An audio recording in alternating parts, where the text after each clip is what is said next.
ஒரு இன்ட்ரெஸ்டிங்கான டேட்டால இருந்தா ஆல்மோஸ்ட் 70% மேற்பட்ட இன்வெஸ்டர்ஸோட போர்ட்ஃபோலியோ சைஸ் 10 லட்சத்துக்கும் குறைவா இருக்கு. அதாவது அவங்க இன்வெஸ்ட் பண்ணிருக்கக்கூடிய stocks, mutual funds, ETF, bond இது எல்லாத்தையும் சேர்த்தா 10 லட்சத்துக்கும் குறைவா தான் இருக்கு. அதே மாதிரி பெரும்பாலான குடும்பங்களோட மாச வருமானம் 50,000க்கும் கீழே தான் இருக்கு. இந்த வீடியோல 3 ஸ்டேஜஸ் ஆஃப் வெல்த் பில்டிங் பார்க்க போறோம். அதாவது ரியலிஸ்டிக்கா இந்த 1 கோடி ரூபாய்ன்ற டார்கெட் அச்சீவ் பண்றதுக்கு என்னென்ன விஷயத்தை என்ன ஆர்டர்ல பண்ணணும்ன்றத என்னோட எக்ஸாம்பிள்ஸோட பார்க்க போறோம். நான் வேலைக்கு போக ஆரம்பிச்சு கிட்டத்தட்ட 9 வருஷம் கழிச்சு என்னோட கோடியை நான் அச்சீவ் பண்ணேன். அதுக்கு அடுத்தது அச்சீவ் பண்றதுக்கு 2 வருஷத்துக்கும் குறைவான டைம் தான் ஆச்சு. அதுக்கு அடுத்தது அச்சீவ் பண்ண இன்னும் பாதி டைம் தான் ஆச்சு. அடுத்தடுத்து இன்னும் வேகமாவே வந்ததுன்னு சொல்லலாம். ஒரு பாயிண்ட்டுக்கு அப்புறம் இந்த மேக்ஸ் நம்பர்ஸ் எல்லாம் என்ன நடக்குதுன்னே புரியாத அளவுக்கு வேகமா நமக்கு நம்மளோட வெல்த் பில்ட் ஆயிட்டே வரும். இதுக்கான காரணத்தை தான் காம்பவுண்டிங் சொல்லுவாங்க. ஆனா ஒரு விஷயம் மட்டும் ஷோரா சொல்ல முடியும். நான் மறுபடியும் முதல்ல இருந்து ஆரம்பிக்கிறேன்னா என்னோட 1 கோடியை சேர்க்கறதுக்கு 9 வருஷம் ஆகாது. அதை விட வேகமாவே சேர்க்க முடியும். ஏன்னா 2 ஸ்பெசிபிக் மிஸ்டேக்கை என்னோட இயர்லி இயர்ஸ்ல பண்ணிருப்பேன். அதே மிஸ்டேக்ஸை பெரும்பாலான புது இன்வெஸ்டர்ஸும்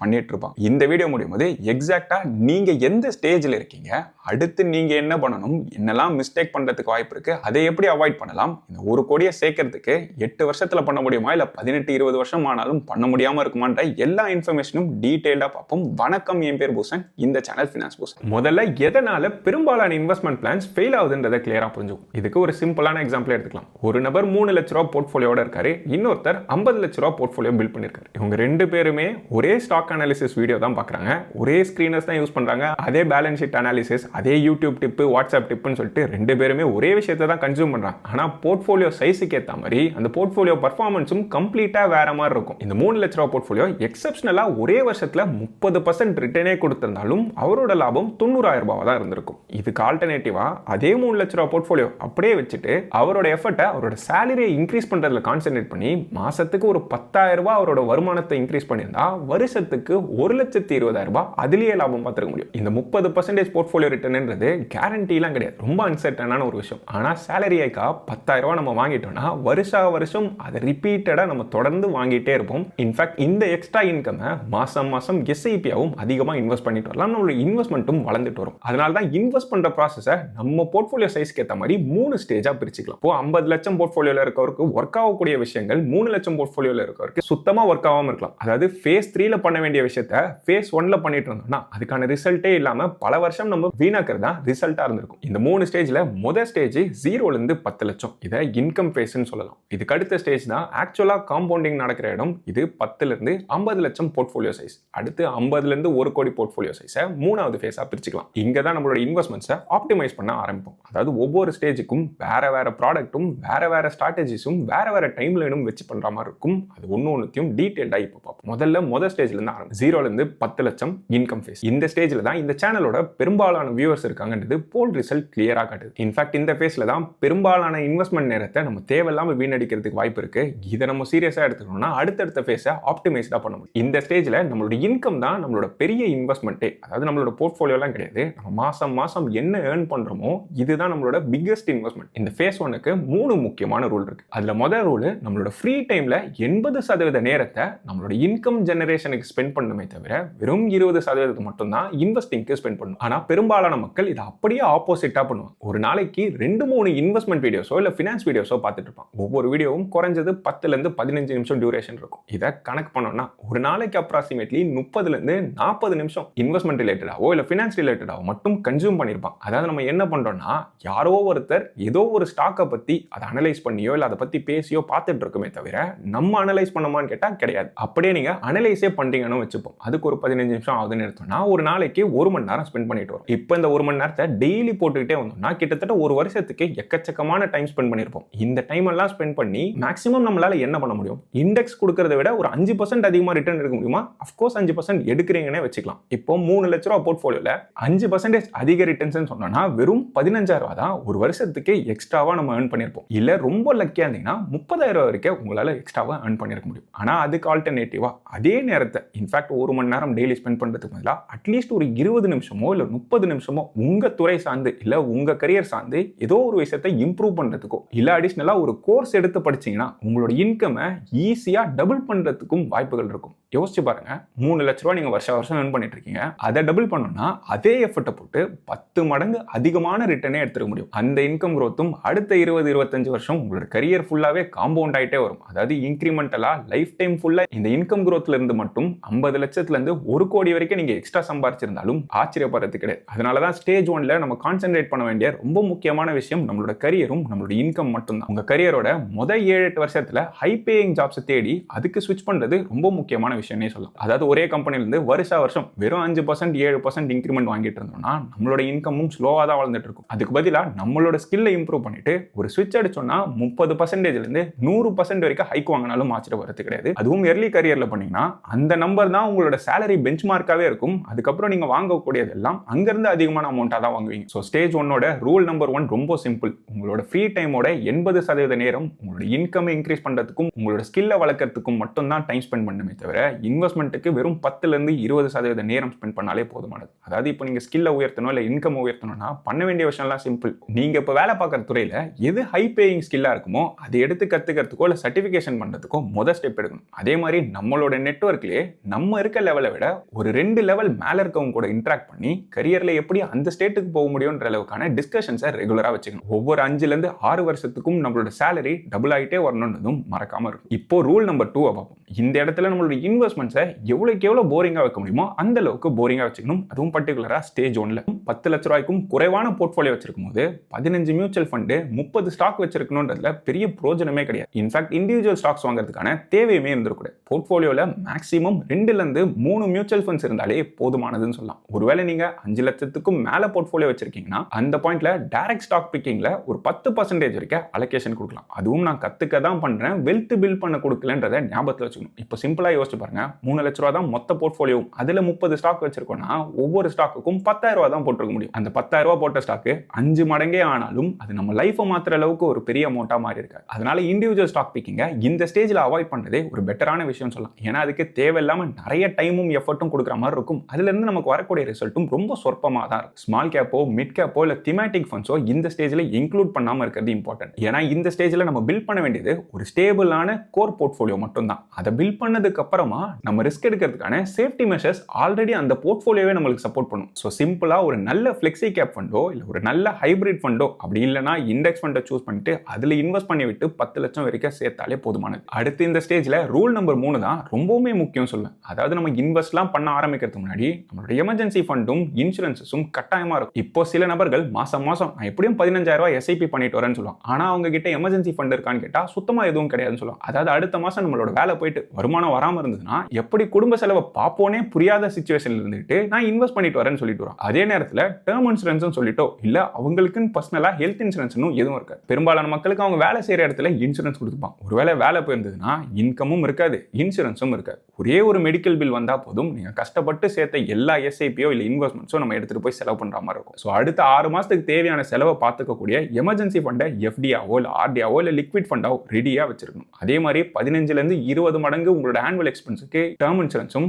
ஒரு குடும்பத்துக்கு குறைஞ்சபட்சம் 15 லட்சம் அளவுக்கு ஹெல்த் இன்சூரன்ஸும் வச்சுட்டு தான் இன்வெஸ்ட்மெண்ட்டே ஆரம்பிக்கணும். இப்போ என்னோட எக்ஸ்பீரியன்ஸ் எடுத்தீங்கன்னா அதாவது முதல் 10 லட்ச ரூபா சேர்க்கும் போது பெரும்பாலான கான்ட்ரிபியூஷன் என்னோட சேலரியில இருந்து தான் வந்திருக்கும். என்னோட எஸ்ஐபியோ இல்ல ஸ்டாக் பிக்கிங்கோ ரொம்ப சின்னதா சொற்பமான கான்ட்ரிபியூஷன் தான் பண்ணும். அதனால தான் இந்த இடத்துல நம்மளோட இன்கம் growth கான்சென்ட்ரேட் பண்ணி அதே மாதிரி பெரும்பாலான இன்வெஸ்டர்ஸ் அவங்களோட ரிட்டர்ன்ஸை மட்டும் தான் ரொம்ப ஃபோக்கஸ் பண்ணுவாங்க. ஆனா ரிட்டர்ன்ஸை விட ரொம்ப முக்கியமான விஷயமே நம்ம இப்போ பார்க்க போறது தான். அதாவது மொத்த இன்வெஸ்ட்மெண்ட் ஜர்னிலேயே உங்களோட ரிட்டர்ன்ஸை ஓவராலா நிர்ணயிக்க போற ஒரே விஷயம் அசெட் அலோகேஷன் மட்டும் தான். இன்ஃபேக்ட் புது இன்வெஸ்டர்ஸா இருக்கவங்க நிறைய பேர் இதை கம்ப்ளீட்டா இக்னோர் பண்ணிடுவாங்க. இதை பத்தி யோசிச்சு கூட இருக்க மாட்டாங்க. இங்க என்னென்ன அசெட் டைப்ல எவ்வளவு பணம் இன்வெஸ்ட் பண்ண போறீங்கன்றதுதான் உங்களோட ரிட்டர்ன்ஸை நிர்ணயிக்கும்ன்றத பிரின்சன் ஸ்டடின்றது ரிசர்ச் பண்ணி கண்டுபிடிச்சிருக்காங்க. அதாவது நீங்க இந்த ஸ்டாக் வாங்கணுமா இல்ல இன்னொரு ஸ்டாக் வாங்கணுமா, இந்த மியூச்சுவல் ஃபண்ட் வாங்கணுமா அதுக்கு பதிலா வேற மியூச்சுவல் ஃபண்ட் வாங்கணுமா கம்பேர் பண்ற ஸ்பெசிபிக் ஸ்டாக் ஃபண்ட் லெவல் டீடைல்ஸை விட எந்தெந்த அசெட்ல எவ்வளவு போடணும்ன்றதுதான் 90% நேரம் உங்களோட ரிட்டர்ன்ஸை நிர்ணயிக்குது. அதாவது நிஃப்டி 50ல இந்த ஃபண்டை வாங்கணுமா அந்த ஃபண்டை வாங்கணுமான்னு யோசிக்கிறதும் நிஃப்டி 50 வாங்கணுமா நெக்ஸ்ட் 50 வாங்கணுமான்னு யோசிக்கிறதோ இல்ல HDFC ஃபிளெக்ஸி கேப்பா பராக் பரிக் ஃபிளெக்ஸி கேப்பான்னு யோசிக்கிறதுக்கு பதிலா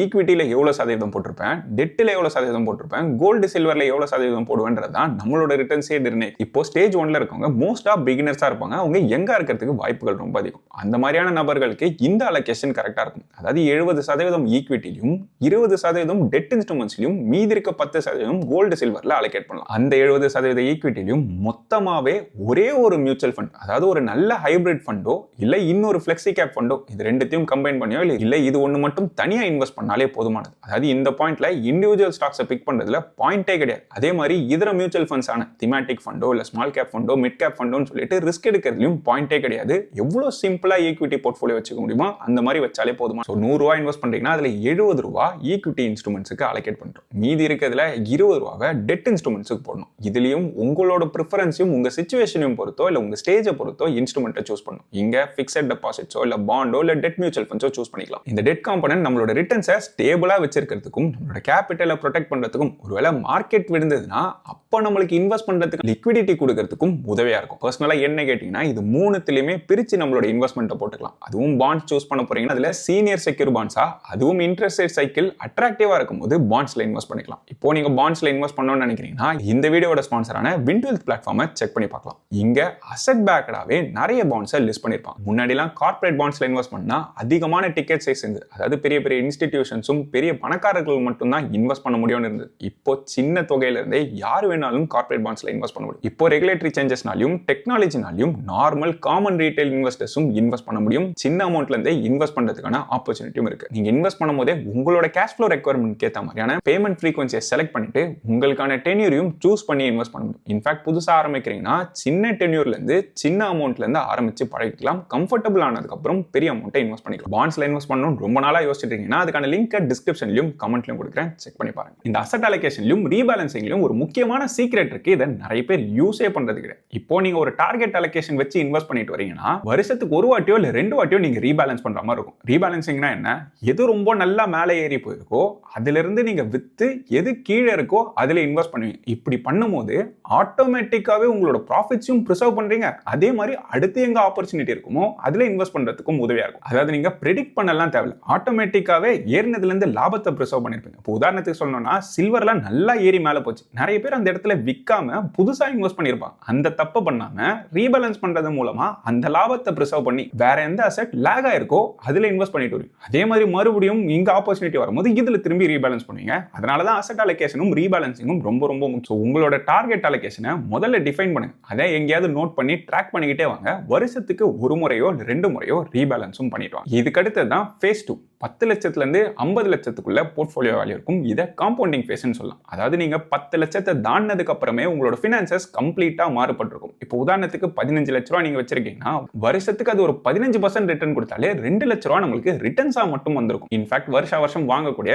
சேலரி ஆகி கூட கம்பேர் பண்ற ரேஞ்சுக்கே வந்திருக்கும். இப்பதான் நம்மளோட போர்ட்ஃபோலியோட ரிட்டர்ன்ஸ் ஆக்சுவலா ஒரு மீனிங்ஃபுல் லெவலுக்கே வந்திருக்கும். ரெண்டாவது ஃபேஸ்லயும் நம்மளோட இன்கம் growth நம்ம கான்சென்ட்ரேட் பண்ணிட்டு தான் வரணும். ஆனா இன்வெஸ்ட்மெண்ட்டுக்கும் இன்னும் எக்ஸ்ட்ரா அட்டென்ஷன் கொடுக்க வேண்டிய நேரம் இங்க இருந்தா. பர்டிகுலரா முன்னாடி டாக்ஸ் பிளானிங் பத்தி சீரியஸா இருந்திருக்க மாட்டோம். ஆனா இந்த பாயிண்ட்ல இருந்து அதை சீரியஸா எடுக்கிற மாதிரி இருக்கும். ஏன்னா ஒரு 15 லட்ச ரூபா போர்ட்ஃபோலியோல 10% ரிட்டர்ன் வந்தாலே 1.5 லட்சத்துக்கு மேல நம்மளுக்கு வருஷத்துக்கு லாபம் வந்துடும். சோ வருஷம் லாங் டர்ம் கேபிட்டல் கெயின்கான ஹார்வெஸ்டிங்கோ இல்ல ஜென்ரலான டாக்ஸ் ஹார்வெஸ்டிங் டெக்னிக்ஸையோ இனிமே இம்ப்ளிமெண்ட் பண்ற மாதிரி இருக்கும். அதுல இன்னும் இம்பார்ட்டன்டான விஷயம் இந்த பாயிண்ட்ல நம்ம எப்படி அலோகேட் பண்ண போறோம்ன்றது. இந்த இடத்துல நிறைய பேருக்கு ஓவர் கான்ஃபிடன்ஸும் வந்திருக்கும். ஆல்ரெடி போர்ட்ஃபோலியோ நல்லா வளர்ந்துட்டு இருக்கு, நம்ம ஒரு பெரிய எக்ஸ்பர்ட் ஆயிட்டோம், இனிமே நம்ம நல்லா ரிஸ்க் எடுக்கலாம்னு சொல்லிட்டு ஸ்மால் கேப்போ இல்ல செக்டாரல் ஃபண்ட்ஸ்னு சொல்லிட்டு அதிகமான ரிஸ்க் எடுக்கிறதுக்கான இன்க்ளினேஷன் இங்க இருந்து ஆரம்பிக்கும். இந்த பாயிண்ட்லயும் பேலன்ஸ்டான அலோகேஷன் வச்சிருக்கிறது ரொம்பவுமே மேண்டேட்டரி. இங்க ஒரு 60-65% வரைக்கும் ஈக்விட்டியும், அதே மாதிரி 20% டெட்டும், 10% கோல்டு சில்வரும், 5% உங்க சாய்ஸுக்கு இதர இன்வெஸ்ட்மெண்ட் எது வேணாலும் எடுத்து. ஈக்விட்டிக்குள்ளேயும் பெரும்பாலான இன்வெஸ்ட்மெண்ட்ஸ் ஃபிளெக்ஸி கேப்பாவோ இல்ல ஹைபிரிட் ஃபண்ட்ஸாகவே ஹோல்ட் பண்ணிட்டு வரலாம். வேணும்னா ஒரு சின்ன போர்ஷன் வரைக்கும், அதாவது small cap, mid cap, international இன்வெஸ்ட்மெண்ட்னு சொல்லிட்டு ஒரு 10-15% வரைக்கும் அலோகேஷன் கொடுக்கலாம். அதே மாதிரி உங்களுக்கு ஆக்சுவலாவே ஸ்டாக் ரிசர்ச் பண்றதுக்கு இன்ட்ரெஸ்ட் இருக்கு, அதுக்கு ஜென்யூனா லேர்ன் பண்ணி எஃபர்ட் போடுவீங்கன்ற பட்சத்துல ஒரு 10-15% வரைக்கும் இண்டிவிஜுவல் ஸ்டாக் பிக்கிங்கும் பண்ணலாம். அதாவது மொத்த ஈக்விட்டியில 10-15% இந்த பாயிண்ட்ல நீங்க இண்டிவிஜுவல் ஸ்டாக் பிக்கிங்கோ இல்ல ரிஸ்கியர் பெட்ஸ்லயோ இன்க்ளூட் பண்றதுதான் ஃபேஸ் 2 அடிஷன். அதுவும் ஜென்யூன் இன்ட்ரெஸ்ட்டும் எஃபர்ட்டும் போட ரெடியா இருக்கீங்கன்னா மட்டும்தான் இந்த எக்ஸ்ட்ரா அலோகேஷன் தேவை. இல்லனா most of the wealth building ஜர்னிக்கு வெறும் மியூச்சுவல் ஃபண்ட்ஸ் வச்சு, அதுவும் பேலன்ஸ்டா இருக்கக்கூடிய ஃபிளெக்ஸி கேப்போ இல்ல மல்டி கேப்போ இல்ல இண்டெக்ஸோ சூஸ் பண்ணிட்டு அதுலயே கண்டினியூ பண்றது பெரும்பாலான இன்வெஸ்டர்ஸ்க்கு போதுமானதா இருக்கும். இதுக்கு அடுத்தது தான் ஃபேஸ் 3 50 லட்சத்திலிருந்து 1 கோடி ரூபாய் போர்ட்ஃபோலியோ வேல்யூ. இதை ஆப்டிமைசேஷன் ஃபேஸ்னு சொல்லலாம். ஆக்சுவலா இந்த இடத்துல தான் உங்களோட இன்வெஸ்ட்மெண்ட்ஸ் ரொம்ப சிக்னிஃபிகண்டான ரிட்டர்ன் கொடுக்க ஆரம்பிக்கும். உதாரணத்துக்கு 80 லட்ச ரூபாய் போர்ட்ஃபோலியோ வச்சிருந்தீங்கன்னா 15% ரிட்டர்னே போட்டாலும் 12 லட்ச ரூபாய் வருஷத்துக்கு வந்திருக்கும். அதாவது மாசம் இன்வெஸ்ட்மெண்ட் மட்டுமே 1 லட்ச ரூபாய் உங்களுக்கு கொடுக்க ஆரம்பிக்கும். இந்த மூணாவது ஸ்டேஜ் ரீச் பண்ணும் போதே உங்களோட இன்வெஸ்டிங் எக்ஸ்பீரியன்ஸும் சிக்னிஃபிகண்டா வளர்ந்திருக்கும். இன்ஃபேக்ட் இந்த இடத்துல தான் ஸ்டாக் பிக்கிங்க இன்னும் கொஞ்சம் இன்க்ரீஸ் பண்றதுக்கான கெப்பாசிட்டியும் உங்களுக்கு வர ஆரம்பிக்கும். அதே மாதிரி பாண்ட்ஸ்ல லேடரிங் பண்ணி ஸ்டேபிள் இன்கம் உருவாக்கணும்னாலும் இங்க இருந்து உங்களால உருவாக்கவும் முடியும். குளோபல் டைவர்சிஃபிகேஷனும் அத்தியாவசியமாகக்கூடிய ஸ்டேஜ் இந்த ஸ்டேஜ்னே சொல்லலாம். மூணாவது ஸ்டேஜ் நீங்க ரீச் ஆகும் போதே அசெட் அலோகேஷன் டிசிப்ளின் ஏன் ஸ்டாக் பிக்கிங்கை விட ரொம்ப முக்கியம்ன்றதை உங்க எக்ஸ்பீரியன்ஸ்லேயே நீங்க கத்துட்டு இருந்திருப்பீங்க. இந்த இடத்துல இருக்கக்கூடிய போர்ட்ஃபோலியோவை டேமேஜ் பண்ணாம கூட்டு போனாலே அதுவே உங்களுக்கு வெல்த்தை பில்ட் பண்ணி கொடுத்துரும். இங்க உங்களோட அலோகேஷன் எப்படி இருக்கணும்னா ஆல்மோஸ்ட் 50-60% ஈக்விட்டினும் 25% டெட் இன்ஸ்ட்ருமெண்ட்ஸ்லயும் ஒரு 10-15% கோல்டு சில்வர்னும் இதர அலோகேஷன்ல இன்டர்நேஷனல் டைவர்சிஃபிகேஷனும் ஆட் பண்ணலாம். ஈக்விட்டிக்குள்ளேயே பார்த்தோம்னா ஒரு 20-25% வரைக்கும் இண்டிவிஜுவல் ஸ்டாக்ஸுக்கு பிக் பண்ணலாம். அதாவது போடக்கூடிய 100 ரூபாயில 25 ரூபாய் வரைக்கும் இண்டிவிஜுவல் ஸ்டாக்கும் இதர பணம் எல்லாமே இன்னுமே மியூச்சுவல் ஃபண்ட்லயே இன்வெஸ்டடா வரலாம். ஏன்னா இந்த பாயிண்ட்லயும் சரி லாங் டேர்ம்ல நம்மளோட ரிட்டர்ன்ஸ் நிர்ணயிக்க போறது அசெட் அலோகேஷனை தவிர இண்டிவிஜுவல் ஸ்டாக் பிக்கிங்கோ அந்த செலக்ஷனோ கிடையாது. நான் ஆரம்பத்திலே சொன்ன மாதிரி ஒரு கோடியை சேர்க்கறதுக்கு தான் நீங்க அதிக எஃபர்ட்டும் டைமும் போடுற மாதிரி இருக்கும். ஏன்னா மொத்தமா அதை சேர்க்கறதுக்கு உங்களோட இன்கம் தான் உதவியா இருந்தது. அடுத்தடுத்த கோடிகளை சேர்க்கணும்னா ஆல்ரெடி இங்க ஹையர் இன்கம்ல இருப்பீங்க. அது மட்டும் இல்லாம உங்களோட இன்வெஸ்ட்மெண்ட் ஆன 1 கோடியே மறுபடியும் உங்களுக்கு உழைக்க ஆரம்பிக்கும். இப்போ 12% ரிட்டர்ன் அசியூம் பண்ணாலே அந்த 1 கோடியே வருஷம் நம்மளுக்கு 12 லட்சத்துக்கு மேல கொடுத்துட்டு வரும். ஆரம்ப காலத்துல அந்த அளவுக்கான இன்கமே நம்மளுக்கு இருந்திருக்காது. இப்போ இன்வெஸ்ட்மெண்ட்டே இதை வருஷம் நம்மளுக்கு கொடுக்க ஆரம்பிக்கிறதுனால அடுத்தடுத்த கோடிகள் நம்ம நினைக்கிறத விட ரொம்பவுமே சீக்கிரமா வந்துடும். ஸோ நீங்க எர்லியர் ஸ்டேஜ்ல இருந்தீங்கன்னா ஆரம்பத்திலே எவ்வளவு மேக்ஸிமம் உங்களால இன்வெஸ்ட் பண்ண முடியுமோ, அதாவது மாசம் ஒரு 40,000 ரூபாய் மீறுதுன்னா அந்த 40,000 இன்வெஸ்ட் பண்ண முடிஞ்சதுன்னா அதை மொத்தமா நீங்க இன்வெஸ்ட் பண்ணீங்கன்னா சீக்கிரமா உங்களோட 1 கோடி மைல் ஸ்டோனை அச்சீவ் பண்ண முடியும். ஸ்டேஜ் 1ல வரக்கூடிய ஒவ்வொரு வருஷமே ரொம்ப இம்பார்ட்டன்ட் சொல்லுவேன். அதிகமா இன்வெஸ்ட் பண்ணா அதிகமா ஏர்ன் பண்ணணுன்றதை மறக்காதீங்க. அதனால கிக்குக்காக இன்வெஸ்ட் பண்றதை தாண்டி இன்கம் எப்படி உயர்த்தணும்னு யோசிங்க. ஆட்டோமேட்டிக்கா இன்வெஸ்ட்மெண்ட் வளரும். இப்போ உங்களுக்கான ஆக்ஷன் பிளான் சொல்லணும்னா இந்த வீடியோவை இப்பவே பாஸ் பண்ணிட்டு உங்களோட போர்ட்ஃபோலியோ ஆப் ஓபன் பண்ணுங்க. அதாவது உங்களோட எல்லா இன்வெஸ்ட்மெண்ட்ஸும் ட்ராக் பண்ணி எங்கேயாவது நோட் பண்ணிட்டு வருவீங்களா, அதை ஓபன் பண்ணி எவ்வளவு மொத்த டோட்டல் இன்வெஸ்டட் வேல்யூ இல்ல டோட்டல் கரண்ட் வேல்யூ என்னன்னே பார்த்துக்கோங்க. அது 10 லட்சத்துக்கும் குறைவா வந்ததுன்னா நீங்க ஃபேஸ் 1ல இருக்கீங்க. நீங்க பண்ண வேண்டிய முதல் ஸ்டெப்பே ஒரு எமர்ஜென்சி ஃபண்டுக்கு ஆர்டி ஓபன் பண்ணுங்க. அடுத்த 6 மாசத்துக்கு தேவையான எக்ஸ்பென்ஸை அதுல சேர்த்துக்கணும். ஹெல்த் இன்சூரன்ஸோ டேர்ம் இன்சூரன்ஸோ இல்லைனா அதையும் ப்ரையாரிட்டைஸ் பண்ணுங்க. இதை முடிச்சதுக்கு அப்புறம் தேவையில்லாத ஏதாவது இன்ஸ்ட்ருமெண்ட்லயோ இல்ல ப்ராடக்ட்லயோ இன்வெஸ்ட் பண்ணிருக்கீங்கன்னு தோணுச்சுன்னா யோசிக்காம அது எல்லாத்தையும் எக்ஸிட் பண்ணிட்டு ஒரு 2 நல்ல மியூச்சுவல் ஃபண்டா பிக் பண்ணி அதுல மொத்த பணத்தையும் போட்டுருங்க. அதுல அதிகமான எஸ்ஐபியும் கான்ட்ரிபியூட் பண்ணுங்க. இன்ஃபேக்ட் ஃபேஸ் 1ல இருக்கவோ இண்டிவிஜுவல் ஸ்டாக்ஸை பத்தி பேசக்கூடிய வீடியோ அனாலிசிஸோ இல்ல ஸ்டாக் அனாலிசிஸ் வீடியோஸோ பார்க்கணுன்ற அவசியம் கூட கிடையாது. ஒருவேளை இன்வெஸ்ட்மெண்ட் டிசிப்ளின் வளர்த்துக்கணும் இல்ல அந்த ப்ராசஸை கத்துக்கணும்னா அந்த மாதிரியான கண்டென்ட் கன்சியூம் பண்ணுங்க. அதையும் ஒரு நாளைக்கு ரொம்பலாம் கன்சியூம் பண்ணாம மீதி கிடைக்கக்கூடிய டைம்ல உங்க கரியருக்கோ இல்ல உங்க துறை சார்ந்து ஏதாவது ஸ்கில்லை வளர்த்துக்க முடியுமா இல்ல கோர்ஸ் பண்ண முடியுமான்னு சொல்லிட்டு அதுக்கு டைம் அதிகமா ஸ்பெண்ட் பண்ணுங்க.